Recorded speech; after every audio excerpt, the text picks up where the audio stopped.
In terms of hero viability, the game is in a pretty good state right now. The Aressa nerf unlocked so many new tank picks, and without the meta being locked into a frontline battle, even the supports and DPS have more options. But there's still a good bunch of heroes that are still at the very bottom of the barrel. Here are the worst heroes in Season 10, who need some serious changes in the mid-season patch to be playable.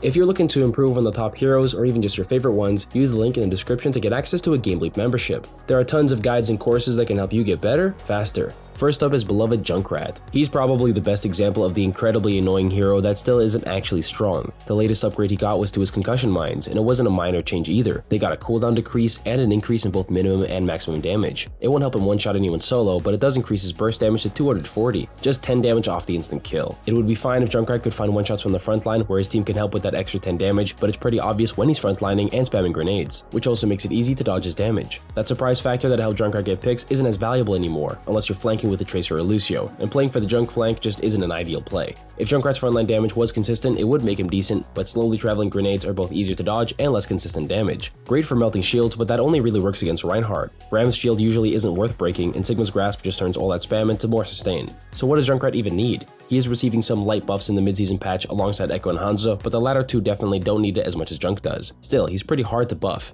His trap is kinda good, kinda bad. When you actually root someone, it's effective, but it's also not happening often. But there's not much else to buff, except his ultimate. It doesn't solve the problems with his kit, but if it got a slight health adjustment or explosion radius, then it might be more worth building. Junk has a pretty defensive and slow neutral, so starting up a panic with his Riptire is good. Either you get the multi-kill, or you zone the enemy team completely out of the fight. Right now, it's just so killable that the zoning doesn't even last for very long, or force players out very far. Not to mention that it's easily blocked or straight up absorbed by most tanks. Next is Farah, the other explosion spamming damage hero that also generally sucks right now. It's been a long time since her rework now, which definitely changed her for the better, but still, without a mercy, she's just really easy to force out, stuck playing back until an opportunity presents itself. And just like Junkrat, when she is good, she is super annoying. Getting more mobility hasn't made her any less spammy. She's still much better off just spamming rockets safely from distance. She obviously doesn't have to be good on every map. Without a high enough skybox and cover to approach the enemy team, she's very bad for sure, which lends itself to that boring playstyle of just spamming from safety. The rework made her more of an Echo type, spamming to set up and engage, but Echo's movement is a lot more dynamic and harder to punish, and combined with more burst damage.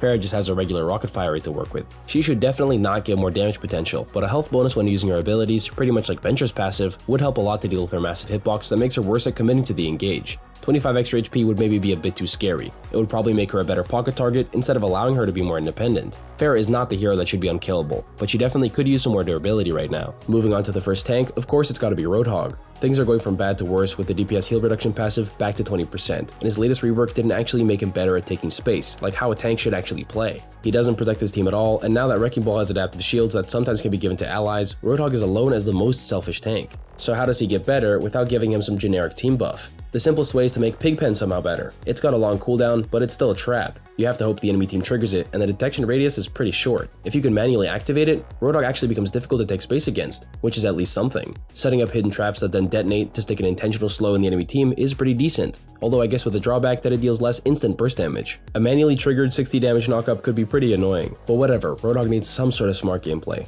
Waddling around for hooks has its own weird kind of skill ceiling, but it's still a pretty dumbed down playstyle. And now for one of the worst supports. She may get easy value, but it's very low value. Mercy got even worse after the Season 9 changes, and it's not like she's been doing well since the start of Overwatch 2 either. She's gotten some adjustments that just haven't done enough. As the one support who can't fight back, she's already pretty hard to play, and the only unique thing she does is damage boost, and the only hero who needs her to be playable is still just Farah. Not very impressive compared to Lucio, who enables at least half the tank roster and every close range DPS there is. When it comes to buffing her, there's also the problem of making her stronger without making her broken or too annoying. Damage boost changes things drastically when it's good, especially now that there are less one-shots, and that's definitely a good thing. No matter how damage boost gets changed, it's still going to be boosting something, which promotes the pocket heal playstyle, which definitely doesn't fit in well with the more dynamic Overwatch 2. Now that every hero has more individual impact, always being forced to have Mercy stuck to one hero makes her team's whole map control a lot weaker. A quicker Guardian Angel flight could help a lot, both for her survivability and her rotation speed. Jumping out of Guardian Angel flight doesn't need to be faster, but the actual dashing speed while holding the button down could definitely use it.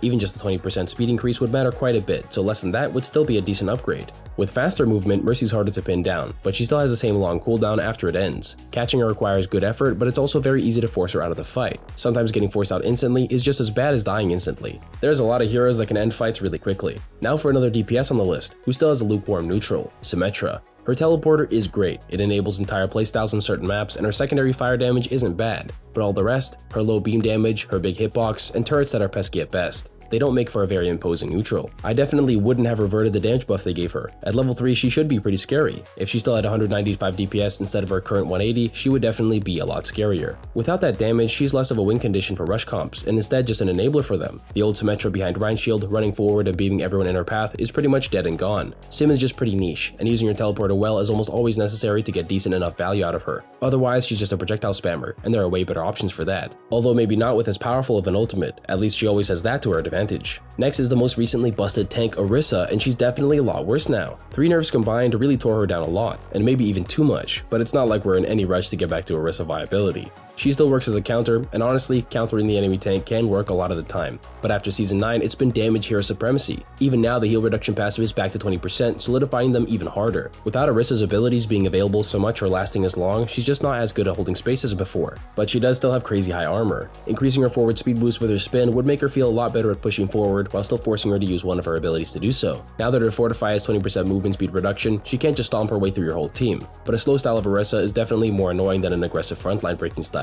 She's definitely the one hero on this list that doesn't need any changes. She can definitely rot in the lower tiers for a good while longer. Next up is Inat. He's got a higher skill ceiling than Mercy, but is still more punishable. At least catching Mercy takes a while, but Zenyatta can blow up in a quick second because of his massive hitbox. But if he gets 25 more health again to make up for it, he's just too strong. He can definitely be a glass cannon type hero though, but both his burst and sustained damage throughout the fight aren't doing too well. More health on everyone means less 5-orb picks, and the new way Discord works changes a lot. You can't keep the tank pressure up, and even just using it on a flanker for a quick second opens them up to be extra aggressive on you later. He would actually have already been pretty good after the Season 9 changes without that Discord nerf, and it is really a hefty 7 seconds.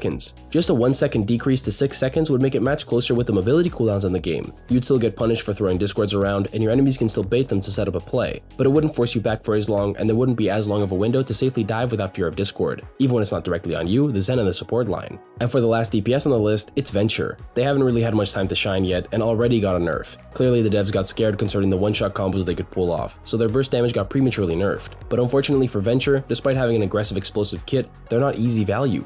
Low range makes the map variety in Overwatch staying pretty bad, but they're also not super fun to play into sometimes. Venture can be underground for super long, and just waiting for them to pop out with a ton of burst damage too is pretty annoying. Right now it's pretty early to tell what they need, if anything, to be a more consistent pick. It's not like they have to be meta already, although it's always difficult to prevent when a new hero has overpowered abilities that nobody knows how to deal with just yet. The fun interesting parts of their kit right now are the mobility and burst, so even though I don't think it's great to have a hero with insanely efficient cooldown cycles, now that Drill Dash is less effective at bursting heroes down, it could use a 1 second cooldown decrease, maybe even only when it doesn't deal damage. Just like how Wrecking Ball's grapple only goes on cooldown when he reaches Fireball damaging speed. It's a lot more freeing to use your dash for repositioning sometimes. They already get the cooldown halved underground anyway, but using both your key abilities in one go isn't very efficient. And for the last worst hero of Season 10 on the list, it's Malga.